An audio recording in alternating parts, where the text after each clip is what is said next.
Yet the deepest truths are best read between the lines and, for the most part, refuse to be written. Amos Bronson Alcott.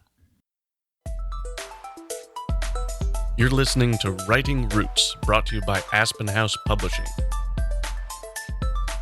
Welcome to Writing Roots. I'm Lee Hull. And I'm Lee Esses.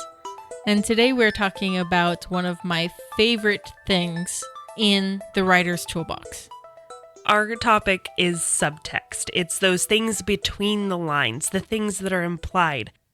The things that we've talked about in the past when we tell you about world building and backstory. That is subtext. Subtext adds depth to your characters, to your settings, to your world, to your dialogue, to everything about writing. Which is why when we talk about making your outline or developing your world, developing your characters, that you know so much more about all the characters that you aren't putting in the book, so that your knowledge can be written in subtext. It's those things that you can imply by looking and showing he sees a dog and his muscles tighten and moves to the other side of the street. His breath quickens. So you can imply, yes, he is afraid of dogs and there is a story there without having to explain the story in a page and a half of useless backstory. I would say this is a good litmus test for a skilled writer. Is there subtext in the moment? We spoke about this during our Diagnosis Writer series over the summer when we focused on dialogue. A lot of what we said was take stuff out of the quotation marks because then you're moving it to subtext and it becomes a more interesting read. How do you write something without writing it? One of the ways you can do it is your character probably has a tell. Every time he lies, he runs his fingers through his hair. And then one of the characters can point it out to another one, hey, you ran your fingers through your hair. I bet you're lying. That happens at the beginning of your story. The reader is informed of this particular detail. Now, throughout the rest of the story, every time he runs his fingers through his hair, we know he's lying. Then there's this element of depth to the story because it's not only what the truth is of the moment, but what he wants the other characters to believe the truth of the moment is. One of my favorite examples of establishing subtext is from the more modern version of Italian Job. There's this saying between several of the characters that the word fine stands for freaked out, insecure, neurotic, and emotional. Oh, how are you doing? Oh, I'm fine. I'm pretending to be okay, but I'm really freaked out, insecure, neurotic, and emotional. There's an elegance and an artistry to how they use such a common word in that story because they defined it to have a bunch of subtext attached to it. So here's the danger of subtext. Say you establish something like that, and then you have a time later that they are using I'm fine literally. Suddenly things are lost in translation to the reader because they're thinking that it's attached to all the subtext when really you just kind of thoughtlessly threw in I'm fine. Your editor will point this out to you saying, is this what you intended? Because you could have intended, he's freaked out, insecure, neurotic, and emotional. But if you didn't, and you didn't do anything with it, the editor's going to go, hey, this needs to be a different word. Another use for subtext is to get your readers thinking about the book when they're not reading. This is one of the reasons I love Brandon Sanderson's books. There is so much subtext. Enough subtext that I can reread the book multiple times and still learn something new every time that I had missed before. And when I'm not actively reading, I'm thinking about those little details, those little elements about the stories, the characters, the nuances that just fill the books. That is probably why they're so long.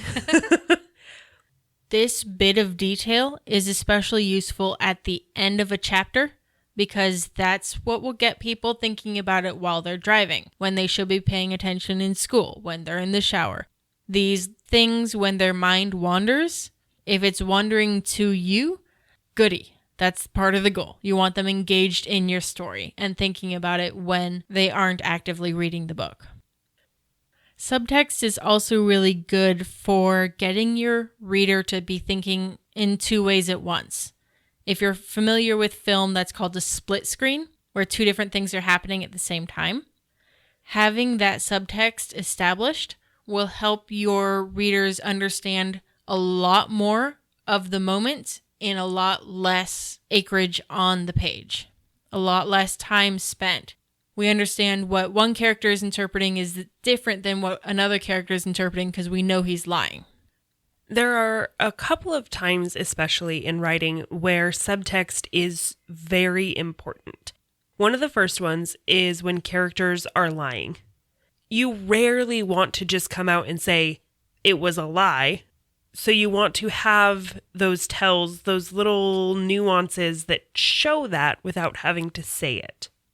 Unless, of course, you have that character who just goes, I don't believe you. They'll just call him out on it. But that is a character choice. And the reader should understand why the character is saying that, because the reader understands the subtext of the situation.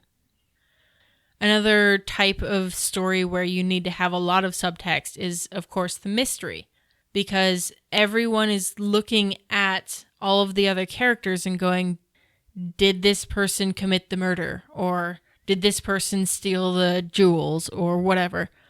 Every single character is being addressed with a little bit of subtext because the reader is trying to figure it out. You also want to have enough subtext in your mysteries so that your readers feel satisfied at the end of the book. Especially with murder mysteries, where it's a whodunit. You want the reader to be able to pick up on little subtleties here, little subtleties there, that lead them to, by the end of the book, having a pretty good guess about who the bad guy is. And that is all done in subtext.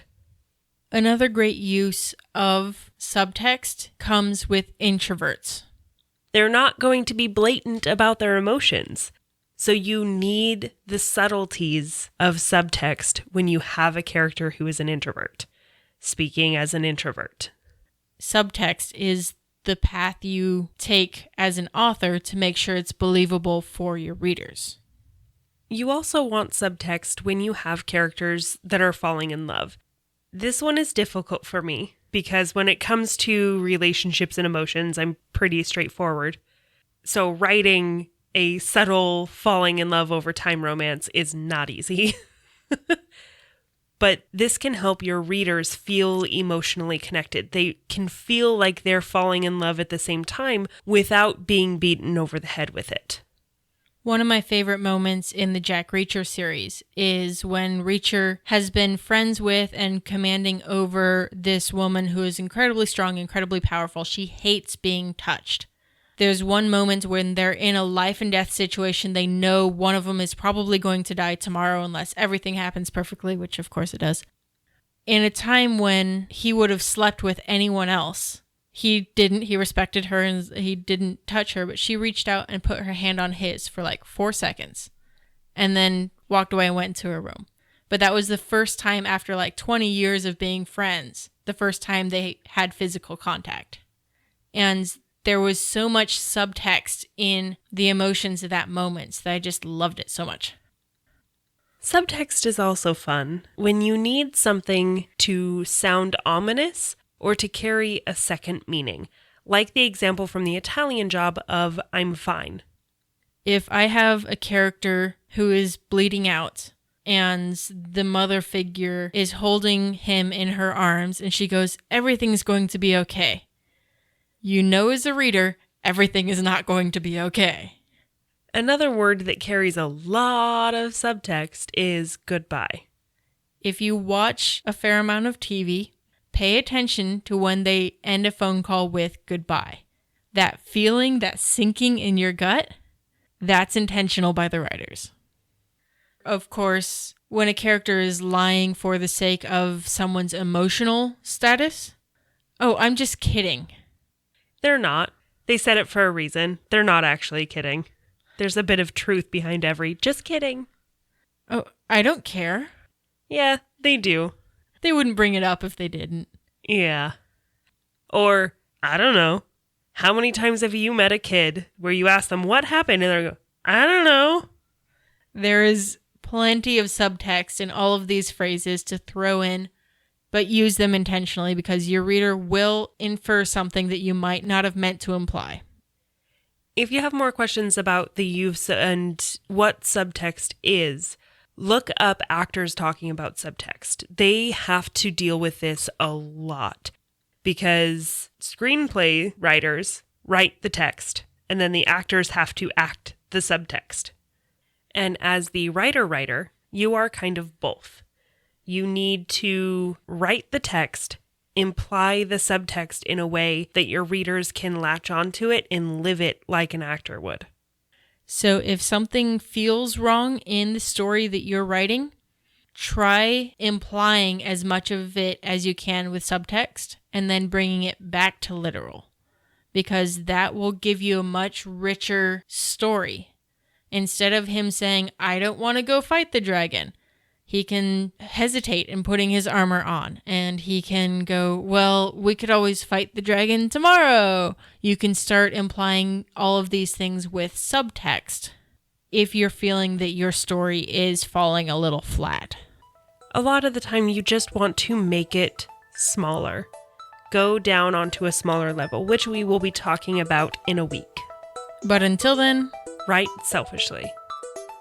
If you have a question or comment for our hosts or a topic you'd like us to cover, send us an email at writingroots@aspenhousepublishing.com or find us on Facebook by searching for Aspen House Publishing.